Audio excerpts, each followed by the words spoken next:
Hello YouTube, Liverpool Fan in Japan here.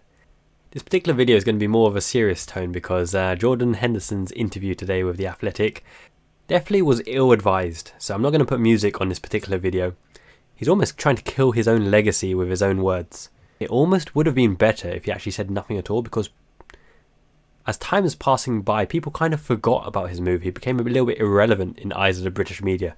Only his call up to the national team raised a few eyebrows, but then again, his age, his current form, his current role within the team itself could be questioned. But the fact that he's put himself back in the public spotlight and all of that baggage relating to that controversial move is completely questionable, and let's break it down piece by piece. So some of you may not know, but Japan itself isn't the most open in regards to its views of LGBTQ. In fact, I have a lot of friends here that have quite a hard time opening up or even finding the right forums and people to share and openly conversate with, because the Japan mindset is still very narrow-minded and very linear. They're stuck in the old ways of doing things, and that's why you still have fax machines being the prominent way of conveying messages. When you think of the name Jordan Henderson as a Liverpool fan, there's a lot of goodwill there. He was our Premier League winning captain. He won it all with Liverpool. Blood, sweat, tears, desire. As a player, he's done his part, but you've got to tally that up against the fact that it was his job. It's in his job description. He was given the privileged role of captain to represent the image of Liverpool and the football club, lead by example on the pitch and off the pitch. He also had the opportunity to be a spokesperson for the LGBTQ community, and he did it proudly, and I'm sure those are his views at the time, maybe even now. And there's many things that you can associate with Jordan Henderson.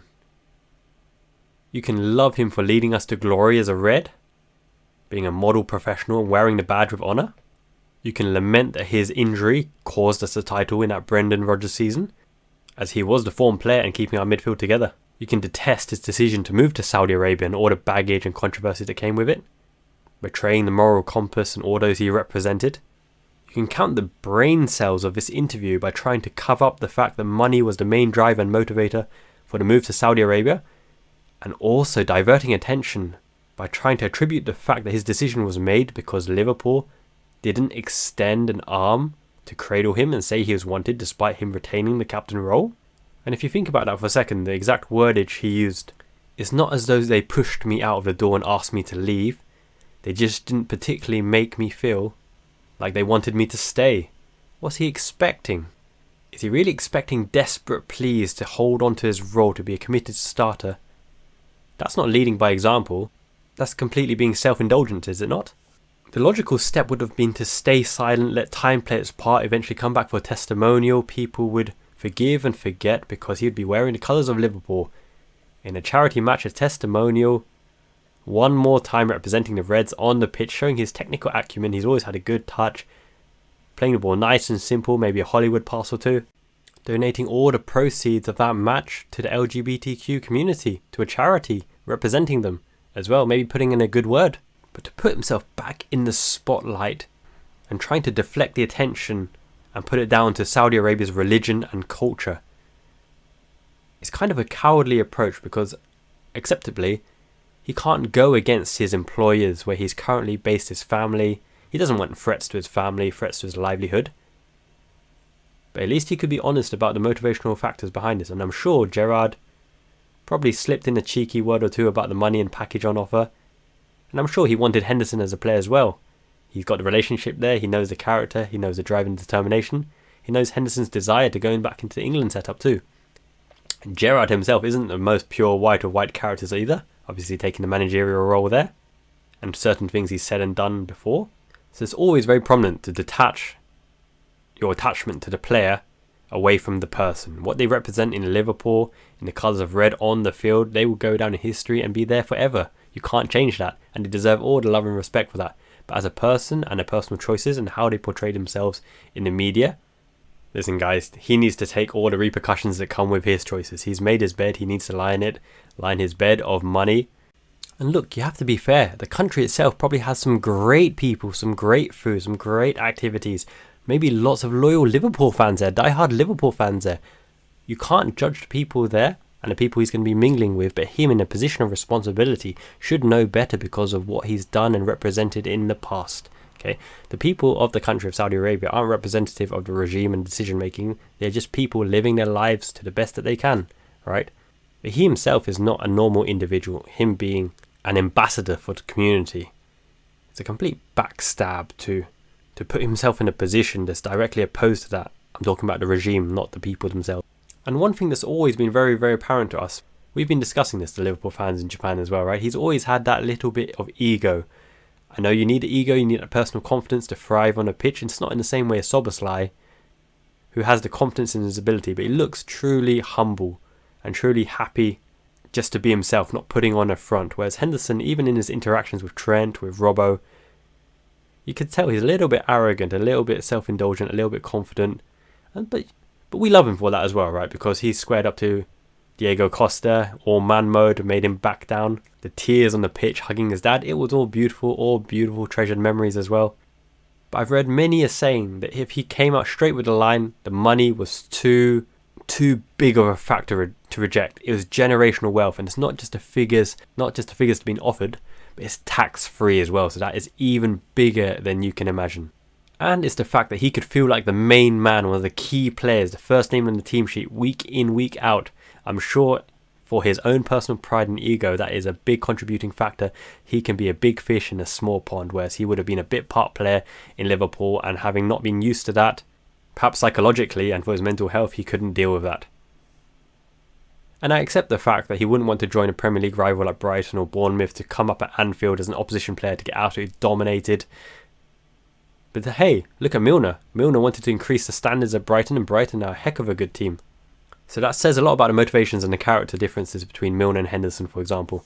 But although I do respect the viewpoint that he came back in peak physical condition, having done that cardio, that additional boxer size exercise regime to get him really in trim and fit shape. And if he did get rejected by Klopp to say, didn't make a difference, mate, we've got Szoboszlai coming in, McAllister, 2 additional midfielders, we're going to rely on you to help us win the cups and to close off the games.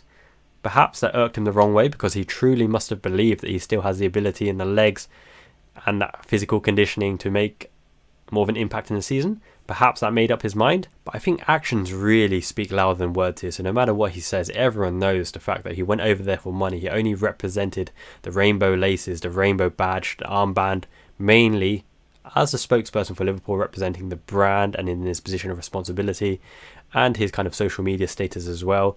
It suited him for the time, and perhaps he does feel that internally. Good for him. But his viewpoint of being someone with those points of view just existing in Saudi Arabia doesn't make any tangible difference, and the hurt that he's caused that community is so prevalent, and it's so relevant as well. You know, as a figurehead of that community and to what that league represents, moving over there, using the particular words and justification that he used, that is probably the most unforgivable part of that interview. And that's where I believe the anger comes from. I believe that the questions were very upfront and intending to get the true reasoning behind why he moved there. And they were very much deflected and very much answered in a misleading way that doesn't really show, that doesn't really reflect well on the man himself.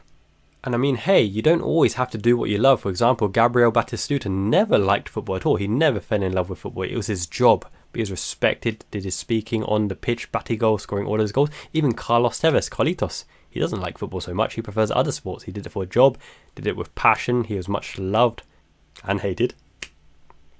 And Benoit Asuakoto openly said he didn't like football at all. You know, he did it for a job. He's involved in football so much. Why does he need to watch it at home, for example? But all these players were honest with themselves. Why they played football. It was their job. They did it for the money to support their families. It was their career. And similarly, if Henderson said he did it for his family, it was just a career. Money was the motivator, and this was the pinnacle of his earning potential, then okay, it's acceptable, because everyone in life has to earn money. Everyone does the best that they can in their career, in their job. Everyone wants to prioritize their family, even all their relatives, generational wealth as well. Maybe he wanted a new experience. Maybe he just wanted to try it out. The fact that he could be holding on to his beliefs to the LGBTQ community is very important to him. But at that price point, at that level of salary, at that level of wealth, it was just impossible to refuse, and he would have regretted refusing it. It's fair enough. You can't blame a man. Maybe perhaps a lot of people would have made the same decision. But to come out with those lines in regards to trying to deflect his real personal reasoning for making those choices. Just leaves a bad taste in your mouth, really, for especially everyone who followed him, who backed him at his lowest points, to watch him become that player who's going to be traded for Clint Dempsey. Into that Hendo shuffle, winning the cups, leading by example, leading from the front, being an inspirational figure. So yes, when he does sum it up by saying him playing in the Saudi Arabia League, he believes is a very positive thing. It is a positive thing for him and his bank balance. And I'm sure he can sleep well at night. He made the decision he felt was right for him and his bank balance. He probably doesn't care what you and me think anyway. And key, most of all, Southgate's still picking him. So winner, winner, chicken dinner. All you can do is clap. Well played. You spent the majority of your career and the highlights of your career in the most privileged captaincy role in world football. And now he's heading off into the sunset with untold riches. Jordan Henderson has proved that morals have a price, and it's somewhere over the rainbow and smelling of oil. Just had to get my views out there. Liverpool fan in Japan. I've experienced the discrimination up front and personal from the LGBT community from my friends and those close to me here as well. So please do leave a like on this video if you share some of the thoughts from this video, and also comment below what's your opinion on Jordan Henderson's move to the Saudi Arabian League. You'll never walk alone, Reds.